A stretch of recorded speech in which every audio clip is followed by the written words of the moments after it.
Rodney has two grandsons, Amit and Gopal. 11 years old, Amit gets some money from Rodney will, and 12 years old, Gopal get the rest of the money. But Amit and Gopal will get the money only when they turn 23 years old. Till then, the money is in bank, getting interest at the rate of 10% compounded annually. When both turn 23, they receive the same amount. How much Rodney given Gopal initially? His total money with Rodney was 23,100. ராட்னிக்கு Amit மற்றும் கோபால் என்ற 2 பேர குழந்தைகள் உள்ளனர். 11 வயதான அமித்துக்கும் ஒரு தொகை வழங்கப்படுகிறது. 12 வயதான கோபாலுக்கு மீதமுள்ள தொகை வழங்கப்படுகிறது. மொத்தம் ஏதோ ஒரு அமௌண்ட் இருக்கு. அதுல வந்து ஒரு சைடு யாருக்கு போயிருது அப்படின்னு பார்த்தீங்கன்னு வச்சுக்கோங்களேன், அமித்துக்கு போயிருது, இன்னொரு சைடு கோபாலுக்கு வந்துருது. ஆனால் அமித் மற்றும் கோபால் இருவரும் 23 வயது அடைந்த பிறகே அந்த பணத்தை பெறுவர். அதுவரை அந்த பணம் வங்கியில் 10% வருடாந்திர கூட்டு வட்டியில் வைக்கப்பட்டுள்ளது. இருவரும் 23 வயது அடையும் போது ஒரே அளவு தொகை பெறுகிறார்கள் என்றால் ஆரம்பத்தில் ராட்னி கோபாலுக்கு வழங்கிய தொகை எவ்வளவு? ராட்னியிடம் இருந்து மொத்த தொகை 23,100. 23,100 ரூபாய் வந்து யாருக்கிட்ட இருக்கு அப்படின்னு பார்த்தா ராட்னி அப்படின்னு சொல்லிட்டு ஏதோ ஒருத்தர் இருக்கு ரைட்டா. அதுக்கு 2 பேர் பசங்க, 2 பேர பசங்க. ஒருத்தவன் பேர் வந்து அமித், ஒருத்தர் பேர் அமித், இன்னொருத்தர் பேர் வந்து கோபால் ரைட். இப்ப என்ன ஆயிடுச்சு அப்படின்னு பார்த்தீங்கன்னா ரிட்டன் நல்லா கவனிங்க. அமித் வந்து 11 வயசு, அமித் வந்து 11 வயசு ரைட்டா. 11 வயசு. அதே மாதிரி என்ன, உங்களுக்கு கோபால் வந்து 12 வயசு. கோபால் வந்து 12 வயசு இயர் அப்படின்னா 11 ஏஜ், இவர் என்னன்னா 12 வயசு ரைட். இந்த வயசுல இருக்கும்போது என்ன ஆயிட்டாரு அப்படின்னு பார்த்தீங்கன்னு வச்சுக்கோங்களேன், அந்த ராட்னி அவர் இருக்காங்க, அவர் என்ன பண்றாருன்னா அந்த அமௌண்ட் பிரிச்சு கொடுக்குறாரு. அவருக்கு மொத்த அமௌண்ட் யாருக்குன்னா 2 பேத்துக்கு வந்து பிரிச்சு கொடுக்குறாரு. சரி, இப்படி பிரிச்சு கொடுக்கும்போது நீங்க பிரிச்சு கொடுக்குறேன்னு சொல்லிட்டாரு. ஆனா சொல்லும்போது அவர் என்ன சொல்லிட்டாருன்னா, நீங்க 11 வயசு 12 வயசு ஆகுது. ஆனா என்ன பண்றேன்னா அந்த அமௌண்ட் வந்து நான் பேங்க்ல போட்டுறேன். அந்த பேங்க் என்னன்னா கூட்டு வட்டி. அந்த பேங்க் வந்து காம்பவுண்ட் கூட்டு வட்டி நான் போட்டுறேன். நீங்க எப்ப 2 பேருமே 2 பேருமே இப்ப 23 வயசு. இப்ப அமித் வந்து 11 வயசு இருக்காருன்னு வச்சுக்கோங்க. அப்ப 23 வயசு ஆகுறதுக்கு என்ன? 23 வயசு 11 வயசுல நான் எத்தனை வருஷம் இருக்கணும்? ஒரு 12 வருஷம் ரைட்டா. இன்னொரு 12 வருஷம் என்ன அப்படின்னு பார்த்தீங்கன்னு வச்சுக்கோங்களேன், இந்த பையன் வெயிட் பண்ண வேண்டியது இருக்கும். அதே மாதிரி இவருக்கு பார்த்தோம் அப்படின்னு பார்த்தீங்கன்னா, வச்சு அப்படின்னா என்ன 11 வருஷம். சரி. இவங்க 2 பேரும் எப்ப வந்துன்னா 23 வயசு ஆகுறாங்களோ, அப்ப என்ன ஆகணும் அப்படின்னு பார்த்தீங்கன்னா, அந்த அமௌண்ட் உங்க கையில குடுக்கணும் அப்படின்னு வந்து சொல்றாங்க. அப்படி குடுக்கும்போது நல்லா கவனிங்க.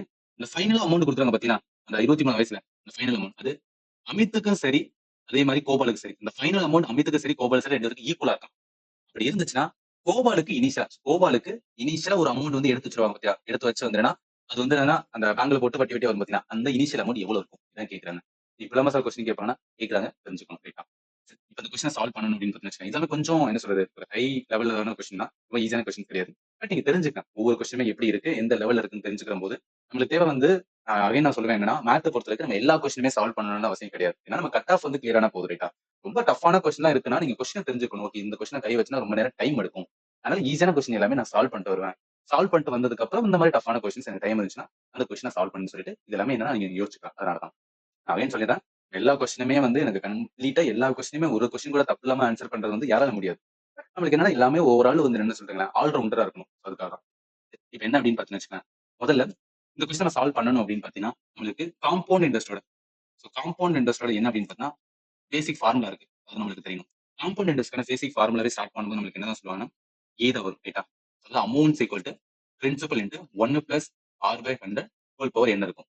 இந்த இதுதான் வந்து யூஸ் பண்ண போறோம். அதாவது என்னன்னா, இங்க ஃபைனல் அமௌண்ட் வந்து அமித்துக்கு சரி, கோபாலுக்கு சரி. அந்த ஃபைனல் அமௌண்ட் எப்படி வரும்? அதாவது என்ன, இப்ப அவங்க வயசு வந்து 11 வயசா இருக்கு. இவருக்கு 12 வயசா இருக்கு. அப்ப அந்த அமௌண்ட் ஒவ்வொரு வருஷமும் என்ன ஆகும் அப்படின்னு பார்த்தீங்கன்னு வச்சுக்கோங்களேன், பேங்க்ல வைக்கும்போது அவங்களுக்கு வட்டி வந்து கூடிக்கிட்டே இருக்கும் ரைட்டா. அதனால தான் எந்த ஃபார்முலா யூஸ் பண்றோம்னா, அந்த காம்பவுண்ட் இன்ட்ரெஸ்ட்க்கான ஃபார்முலா வந்து நம்ம யூஸ் பண்ண போறோம். இப்ப என்னன்னா, நல்லா கவனிங்க. அமித் இருக்கா? சோ இந்த அமித்தோட ஃபைனல் அமௌண்ட் யாருக்கு ஈக்குவல்? கோபாலோட கோபாலோட ஃபைனல் அமௌண்ட்க்கு ஈக்குவல் ரைட்டா. சோ கோபாலோட ஃபைனல் அமௌண்ட்க்கு ஈக்குவல். இப்ப இதுல அமித்தோட ஃபைனல் அமௌண்ட் அதாவது என்னன்னா, காம்பவுண்ட் இன்ட்ரெஸ்ட்லயே இந்த அமௌண்ட் என்பது என்ன? ஒவ்வொரு வருஷமும் வந்து என்னன்னா, கூட்டு வட்டி ஆட் ஆகி ஃபைனலா டோட்டலா எவ்ளோ ஆட் ஆயிருக்கோ, வட்டியோட சேர்த்து மொத்த அசல். அதுதான் வந்து அமௌண்ட் அப்படின்னு சொல்லுவோம். இது பேசிக் ஃபார்முலா உங்களுக்கு தெரிஞ்சிருக்கும். இப்ப இதுல என்ன அப்படின்னு பாத்தீங்கன்னு வச்சுக்கோங்க. இந்த பிரின்சிபல் இருக்கு பாத்தீங்களா? இந்த பிரின்சிபல் என்பது என்ன? அசல். இந்த இடத்துல வந்து அமித்துக்கு ஒரு அசல் இருக்கும். அத நான் எக்ஸ்ன்னு வச்சுக்கிறேன். கோபாலுக்குன்னு ஒரு அசல் இருக்கும். ஏன்னா பிரிச்சறேன்ல. அவர் வந்து பிரிச்சு தான் குடுக்குறாரு. அப்ப எக்ஸ் வச்சிருக்கான். இது வந்து நான் ஒய் அப்படின்னு வச்சுக்கிறேன். சோ அப்ப என்னன்னா, அமித்தோட இதுல வந்து அந்த அமௌண்ட் வந்து ஈக்குவல். அதனால என்ன பண்றேன்னா, இந்த ஃபார்முலாவ 2 பேருக்கும் வந்துனா ஒரே மாரி. அப்ப எக்ஸ்ன்னு வரும். அது வந்து பிரின்சிபல் எக்ஸ்ன்னு எடுத்துக்கிட்டேன். அதனால 1 பிளஸ் ஆர் பை 100. இப்ப இந்த இடத்துல ரேட் ஆஃப் இன்ட்ரெஸ்ட் எவ்வளவு ரேட் ஆஃப் இன்ட்ரெஸ்ட் அவங்க சொல்லிட்டாங்க 10%. அதனால என்ன பண்ணிக்கிறேன், இந்த ஆளுமே வந்து 10 அப்படின்னு போட்டுக்கிறேன். இன்டு எத்தன வருஷத்துக்கு? நல்லா கவனிங்க. அமித் இப்ப 11 வயசு. அவருக்கு 23 வயசு ஆகணும்னு எத்தன வருஷம் இருக்கு? 12 வருஷம் இருக்கு. அப்ப 12 வருஷம் என்ன ஆயிட்டு இருக்குன்னு வச்சுக்கோங்க. அவருக்கான அமௌண்ட்ல என்ன ஆயிட்டு இருக்கும்? வட்டி கூடிட்டே இருக்குமா? அதனால என்ன 12 வருஷம் இவர் வெயிட் பண்ணணும். அப்பதான் அந்த அமௌண்ட் வந்து வரும். ஈக்குவல் டு கோபாலோடது. கோபாலோட அமௌண்ட் என்ன பண்றேன்னா ஒய் எடுத்துக்கோம் பிரின்சிபல். இனிஷியலா அவரோட அமௌண்ட். 1 பிளஸ் இதுல ரேட் வந்து என்ன அப்படின்னு பார்த்தீங்கன்னு வச்சுக்கோங்களேன். இவருக்கும் 10% ஆயிட்டா. ஸோ 10 பை வந்து 100 இன்டு இவருக்கு எத்தனை வருஷம் ஆகணும்? n என்பது நம்பர் ஆஃப் இயர். இவருக்கு எத்தனை? இவருக்கு இப்ப வந்து 12 வயசு. ஆனா 23 வயசு ஆகுறதுக்கு 11 வருஷம் இருக்கு ரைட்டா? அப்போ 11 வருஷமா என்ன ஆயிட்டு இருக்கும்? அவருக்கு வந்து வட்டி ஆட் ஆயிட்டே இருக்கும். அப்போ 11ன்னு போட்டுக்கிறேன். சரி இப்ப என்ன பண்ணிக்கலாம் அப்படின்னு பார்த்தீங்கன்னு வச்சுக்கோங்களேன். நல்லா கவனிங்க.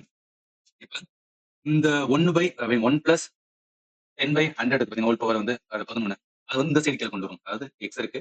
1 பிளஸ் 10 பை 100 12 இருக்கா?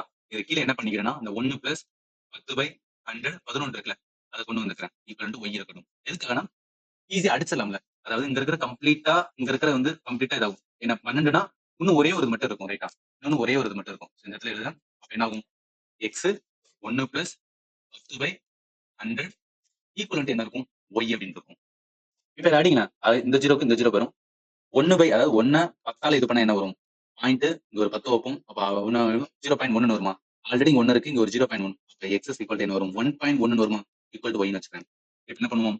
எக்ஸ் பை ஒய் அப்படின்னு வரும்போது இங்க 1 இருக்கும். கீழ 1.1 இருக்கும். இந்த பாயிண்ட்ல இருக்கனால மேலேயும் கீழயும் 10ஆல இது பண்றேன். அப்ப மேல என்ன வரும்? 10 அப்படின்னு வரும். கீழ என்ன வரும் அப்படின்னு பார்த்தீங்கன்னா, எஸ் 10, 11 வரும். ஓகே 10 பை 11 வரும். இப்ப என்ன மீனிங் அப்படின்னு பார்த்தீங்கன்னா வச்சுக்கோங்களேன். நம்ம ரேஷியோ கண்டுபிடிச்சுக்கலாம். அதாவது எக்ஸ் பிரின்சிபல் வந்து 10 பார்ட் ஒய் வந்து ஒய் யாரோடது? கோபாலோட பிரின்சிபல். அந்த இனிஷியல் அசல் வந்து 11 பார்ட். இது ரேஷியோ ப்ரொபோர்ஷன்ல நம்ம லேர்ன் பண்ணிருக்கோமா? அதாவது இந்த மாதிரி பார்ட்னு அர்த்தம். இது வந்து என்னன்னா எக்ஸ் இஸ்டு ஒய். இது எதுக்கு ஈக்குவலண்டா இருக்குன்னா 10:11க்கு இருக்கு. இப்ப இந்த மாதிரி இருந்தா என்ன பண்ணிக்கலாம்னா 10/11 அப்படின்னா இது 10 பார்ட், இது வந்து 11 பார்ட். மொத்தம் 21 பார்ட். மொத்தம் 21 பார்ட். ஏன் 21 பார்ட்னா இங்க ஒரு 10 இருக்கா? அங்க ஒரு 11. அப்ப 2யும் கூட்டுனா 21. இப்ப மொத்தமா 21 பார்ட்டோட மொத்த அமௌண்ட் எவ்வளவு குடுத்துருக்காங்க? இந்த இடத்துல குடுத்துருக்காங்க பாத்தீங்களா? அவர்ட்ட இருந்த டோட்டல் அமௌண்ட் சொன்னாங்களா? அந்த டோட்டல் அமௌண்ட் எவ்வளவு? 23,100. அதுதான். மொத்த பார்ட் வந்து கவனிங்க. மொத்த பார்ட் வந்து என்னன்னா 23,100. ஒரு பார்ட் வேணும். ஒரு பார்ட் வேணா என்ன பண்ணுவோம்? 23,100 டிவைட் பை வந்து 21 அடிக்குமா? சரி இத அடிச்சோம்னு வச்சுக்கோங்க. 21 இத வந்து நம்ம அடிச்சோம் அப்படின்னா, நம்மளுக்கு ஒரு பார்ட் என்ன கிடைக்கும் அப்படின்னா 11,20 அப்படின்னு வரும். அதாவது ஒரு பார்ட் 11 1,100 அப்படின்னா, நம்மளுக்கு யாரோட இனிஷியல் அமௌண்ட் கேட்டிருக்காங்க? நம்மளுக்கு கேட்டது வந்து என்னன்னா, கோபாலோடது ரைட்டா? சோ அப்ப கோபாலோட பார்ட் எவ்வளவு? கோபாலோட பார்ட் இங்க 11 பார்ட். ரைட். ஒரு பார்ட் ஒரு பார்ட்டோட இது வந்து எவ்வளவா? 1,100னா 11 பார்ட் வேணா என்ன பண்ணுவேன்? 11ஆல இது பண்ணுவேன். அப்ப 1,100 இன்டு 11. 11 இன்டு 11 போடும்போது நம்மளுக்கு என்ன வரும்? 121 ரைட்டா? 120னா 200. அப்ப என்ன 12,100 தான் அவருக்கு என்ன அப்படின்னா, இனிஷியலா இருந்த அமௌண்ட். அதாவது இந்த 23,100ல இருந்து 23,100ல கோபாலுக்கு எவ்வளவு இருந்திருக்குன்னா 12,100 இருந்திருக்கும். 12,100 இருந்தா தான் என்ன அப்படின்னா, ஃபைனலா உங்களுக்கு வர அமௌண்ட் வந்து ஈக்குவலண்டா இருந்திருக்கும். சோ அதனால என்ன ஆகும்னா, இந்த கொஸ்டினுக்கு ஆன்சர் என்ன? 12,100 ரைட்டா? சோ 12,000 என்ன வரும்னா 12,100 தான். அப்ப இந்த கொஸ்டினுக்கு ஆன்சர் வந்து சீதா வரும். பாத்தீங்களா?